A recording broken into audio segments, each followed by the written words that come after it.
What's up, guys? CJ here, and welcome back to another all-new episode of the Superfriends podcast, episode number 107. 107. I'm joined, as always, by the usual suspects, Luke. Hey, guys, what's up? Tim. How's it going, everyone? And Nick. Hey, guys. What are you guys have you seen any of the reactions to the movie? I know social media reactions lifted on Wednesday, reviews actually just lifted this morning. What do you guys think of those initial responses? I mean, I've only seen a handful of initial responses for it. Nothing really says it's definitively bad, but nothing I see really calling it all that great. The only ones that I can really think of that were kind of praising a lot of aspects of it, I think, with the Twitter reactions, which CJ, you did a video on, I think. I think we did do a video on that when it came out. Yeah, they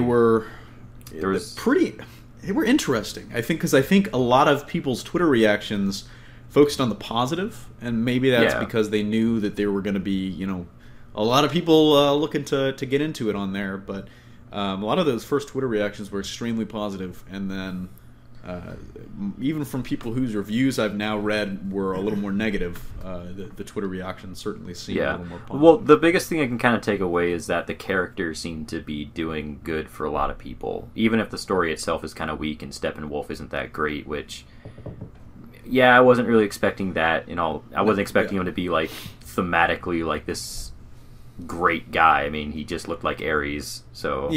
Yeah, I think that was the big issue with Steppenwolf is now looking back. It's one of those things where you say now, it's like, why the fuck would they choose Steppenwolf? And it's like, well, you chose Steppenwolf because he was going to set up Darkseid, but then kind of after everything that happened, I think they were locked into Steppenwolf a little too late when they kind of made the move and made the decision to make this a little more streamlined and self-contained. And I mean, with him there's always a little in to go into the New God stuff later on, but I mean, it seemed like before the plan might have been to have Darkseid come in next for a sequel, when Justice League 2 was still on a slate, and now that it's not, it's probably just to say, okay, if we want to do New God stuff, we can. He's there, but we don't have to. And maybe not as much work because Luke wants it, and we can't have that. Yeah. Luke did want... Yeah, the New Gods don't deserve. Deserve is a strong word, remember? Deserve is. They're only the best thing about DC, but okay. To give you guys a little frame of reference here, we do actually have some reviews on one site that aggregates those kinds of things, and that site is not Rotten Tomatoes, which we'll talk about in a few minutes, but Metacritic actually are not being dickbags, and they decided to post their reviews as soon as they went up and not try and form some publicity stunt. So they actually have all of the reviews. We have a Metacritic score right now of 51, certainly not as bad as it could be. Certainly not as bad as some other previous movies in the DCEU, but still not super spectacular. 51, as they say, is literally the definition of mixed. We're sitting basically right at just over 50%. Some great reviews on here already from Richard Roper in the Chicago Sun-Times gives it an 88 out of 100. I guess that's according to Metacritic system. Variety also gave it an 80, so really, really positive reviews. Let's see, some other really positive ones. IGN's Jim Vejvoda gave it 70. He says it's messy and flawed, but there's still enough entertainment value thanks to the likable characters to make it worthwhile. And there were a lot of the great reviews I saw. Comicbook.com gave it a 4 out of 5. Brandon Davis really loved that. Again, saying mostly similar things. The character and their interactions really were what drove and carried the movie. But then we get into some more of the negative reviews. The Wrap gave it about a straight 50. Said that Wonder Woman basically was the glimmer of hope. Justice League kind of runs it right back into Batman v Superman territory, but is a little more of a fun ride, which is obviously not what people want to hear. The Hollywood Reporter gave it a 30 out of 100, so not really great. And they specifically call it garishly unattractive to look at and lacking the spirit that made Wonder Woman, which came out 5 months ago, the most engaging of Warner Brothers DC Comics derived extravaganzas to date. That's really not great praise, and believe it or not, that was not the worst review out there, as The Telegraph called it a sheepish feature-length retraction of the franchise to date.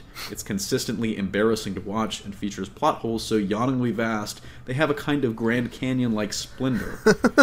So not great. But it is a very colorful metaphor. Exactly. Yeah, I thought there was like other negative reviews, like Vanity Fair, Polygon, like Mashable or something. There are some more around here. This is just what's listed on Metacritic so far. So clearly it's going to change a little more as things keep rolling in. But really, really interesting to see just kind of the mix here, the mix of reactions from people. Some people feeling like, clearly fun and energy is the most important part in character interactions, like Richard Roper giving it an 88, who probably puts less, an old school critic like that probably puts less focus on the visuals, less focus on the visual effects than some people nowadays, as of course the garishly horrible to look at, or whatever that one review was. That has been a consistent criticism of this movie, and one that I think, anybody that had watched the trailers, I guess, was kind of hoping that the VFX would improve by the time the movie came out. It doesn't seem like it was improved on enough. Even Yusuf in his review said there are multiple issues. It basically feels like a bunch of the CG, could have used a couple more months of developing, and the Superman mustache face, to people that are looking for it, will find it and find that it looks bad. To people that aren't looking for it, apparently it shouldn't have really an effect on the movie. Does that particular criticism surprise you, that this movie would really struggle VFX wise? No, not really. That's kind of one of the most consistent things about the DCEU. That's mostly what we've been saying every time we talk about what we're not looking forward to in the movie. Which is really surprising to me, because I feel like you're a big blockbuster box office franchise. You look at what WB was just able to do with Blade Runner, where it's so visually spectacular, you would think visuals shouldn't be a problem here, but they are. And we see, I personally, after Wonder Woman, I was kind of like, okay, maybe visuals weren't the focus of this movie, but there were multiple times where I was like, this is really kind of taking me out of the film, especially. It might just be the direction not really utilizing the VFX staff that they have very well. It wasn't Blade Runner mostly practical sets though? Like BVS or Justice League looks like a lot of green screen stuff. Blade Runner was a lot of practical sets. That's a good point. I was gonna say, isn't it weird how Justice League, the third act of Justice League is set in Chernobyl or something? Why didn't they just go shoot on location there? I don't know why. I can think of a big Half-Life-y reason why. The only thing that I can really think of is that Zack Snyder really likes to capture the whole comic book aesthetic. He likes to make a big contrast between colors, and that might have had a necessity for a green screen or whatever. Even if it doesn't look that great, that's what he tries to do in practically all of his movies. And I kind of feel like there's a lot of. And that's another thing that's been noted about this movie, is Zack Snyder's fingerprints are still all over this film. I think while people were worried that, the rumors being that Whedon, reshot 50%, 60% of the movie, turned out not to be true. I think producers have now said that it was about 10 to 15% of the movie. And you can tell, according to even, going off of Yusuf's review, there are some scenes where you will be able to tell, okay, this was definitely Whedon. This definitely feels like a Whedon scene. But from what I've been reading, it mostly feels like Whedon maybe came in and redid some of the dialogue and stuff like that, but the scenes still look very Snyder.